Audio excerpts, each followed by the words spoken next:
When a major life event hits during a late autistic journey, it can cause shutdowns, meltdowns, autistic burnout, emotional dysregulation, and leave us facing three big questions. Will I ever feel like myself again? What if things never get better? Can I handle life on my own now? For me, that major life event was losing my wife.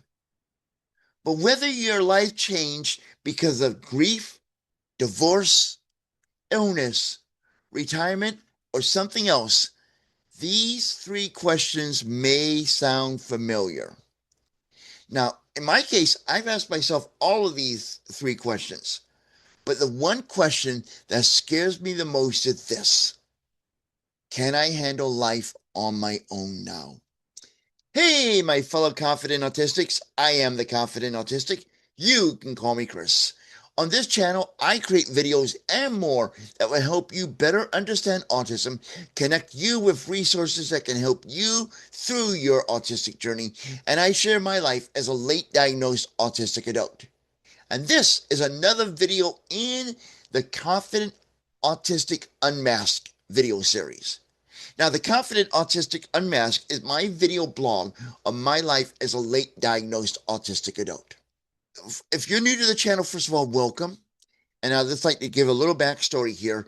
On November 26, 2025, my wife passed away after facing over a 5-year battle against stage 4 metastatic breast cancer. And as you can see on my shirt, I have a Dislike Cancer t-shirt on today in in honor of this video and in honor of her memory.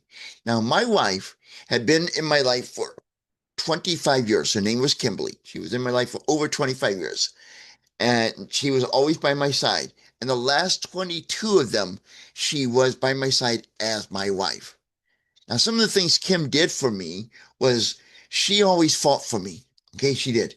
When I was expelled from college, or as I like to put it, I invited to seek education elsewhere. Kim was there the moment I was expelled and brought me home from college that morning. Even though she worked at the college, that did not hurt our relationship. Amazingly, it didn't. She fought for me to get me a doctor who would work with ADHD patients.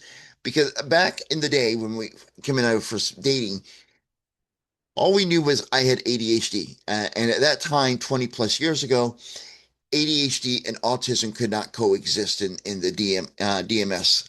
Now they can. But back then, she fought to find me a doctor who would take ADHD patients. And she fought for me to get me the meds I needed at the time to help me with my ADHD and my probably undiagnosed autism. And she was always by my side. When I survived my incomplete spinal cord injury, which happened a little over 2 months after we got engaged, and about 11 months, 10 and a half months before our wedding, uh, she stood by my side. She was at the hospital and spent nights there with me, days and nights, round the clock. And in many cases, when you have a physical disability like mine, where I lost the ability to run, walk, or even stand, that can end relationships. It can end marriages. It can end engagements. It can end girlfriend boyfriend relationships or significant other relationships. It is the 21st century. We need to be open minded. Anyway, she was always there by my side during my incomplete spinal cord injury. She had been with me with practically every single doctor appointment since my injury. And she's been there for every single one of my medical procedures. She has spoken for me when I was unable to actually speak because I was going through what we learned later was autistic shutdown or meltdown, okay? She advocated for me to get my reasonable accommodations at hospitals, at other places. She would help advocate for me. And she could tell by the look on my face when I was experiencing sensory overload and about to have a shutdown or meltdown. And she knew how to intervene. She see that we're in public and all. She would make eye contact with me, which drives me up a wall, but I did not make it back to her, which was fine. and she would talk to me so I could focus in on one conversation and filter out the rest. And that helped me, especially at my sensory overload when I'm in a noisy environment. Now, her death was, as I mentioned earlier, was not unexpected. The last 4 years, 7 months, 2 weeks, and 4 days. I like being precise. She fought stage four metastatic breast cancer very bravely. In fact, I suspect she may have been in more pain and struggling with it more than she let on to me or anyone. And to the end, she was still fighting for me and taking care of me. In fact, less about a month and a half before she passed away, 44 days before she passed away, we went to St. Louis to see a cardiologist for me. She drove me there and back. And looking back, I could tell she was not feeling all that good, but she did that. And I can also tell you that I understand it's been 8+ months since she passed. I understand her dying and leaving me was not her idea. I really do believe she would have stayed with me as long as she could until the end of my life, but it just didn't work out that way. Now in return, she did all that stuff for me. I was by her bedside in hospital for almost every single minute of the last 48 hours of her life. Only time I was away from her bedside was when I needed to get something to eat, go potty, or when no visitors were allowed into the ICU because of what they call report. Anyway, so I was with her practically every single moment that I could be during the last 48 hours of her life. I held her hand as she ascended towards heaven. And as she passed, I played our song, God Gave Me You for the Ups and Downs by David Barnes. And I'm going to put a link to that video for that song, the official video, in the video description. So take a look for it there. It's a beautiful song. And it really does describe at least how I perceived our relationship. It's a beautiful song. Now, during the last 8+ months since her passing, I have grieved and grieved and grieved. Through the grieving process, I've asked myself the same questions I mentioned earlier. I asked myself, will I ever feel like myself again? What if things never get better? And can I handle life on my own now? And as I mentioned earlier, that third question is the most scariest one for me. So now I have to face life. She passed away without my safe person because Kim was my safe person. She was. Um, and now I have to face things without my safe person. And these are some of the things I have to face. And I've tried some of these and they're challenging. Okay. Going out to eat. For the last 25 years, practically, anytime I went out to eat, Kim was with me. And this March, I tried going out to eat just by myself. And it was difficult. It just I don't think I was ready at that point. I'm not sure if I'm ready now. Traveling. Oh man, we did a lot of traveling. We loved traveling. We always started off our trip with Life is a Highway, I believe it is, by Rascal Flat. I have a link to that official video in this video description. So when you're done watching this video, not now, no, not now. Go check out those videos. Those are great. And she always traveled with me. I have no desire to travel without Kim. Not just the logistics that I don't drive and I have a physical disability.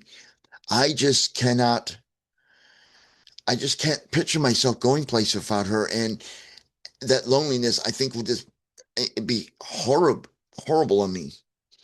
Doctor's appointments.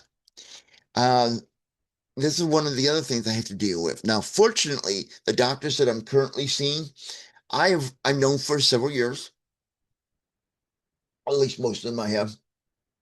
And Kim has been with me at all those appointments. So I know how to communicate to the doctors, and the doctors know that I'm on the spectrum. But the concern I have, okay, let's call it what it is, anxiety I have is having to meet a new doctor without Kim by my side. Now, the biggest thing is medical procedures. I am a wuss. I turn into like a frightened 3-year-old. I'm not exaggerating when it comes to medical procedures, especially those that involve needles. Okay. The last time I had a CT done last summer, they needed to do an IV to get some stuff in me so they could get the contrast or whatever. I don't know. When they said we got to start an IV, I stopped listening. And we're back. I'm in the back area. Okay. And I cannot do. I told them I need a PICC line nurse. A PICC line nurse is a specialized nurse that knows how to insert what's called PICC lines, central lines, those kind of more intense IVs. And they are much more gentler at putting in an IV than most of the nurses. Now, the hospital I went to, I used to volunteer at. So I know two of the PICC line nurses personally. And one of them is friends of mine on Facebook. And, I told them when I got to the counter, I gave them a note. I had my doctor put in the chart. He needs a PICC line nurse. They wouldn't do it. Okay. So it was not a pretty scene. I got up and walked out.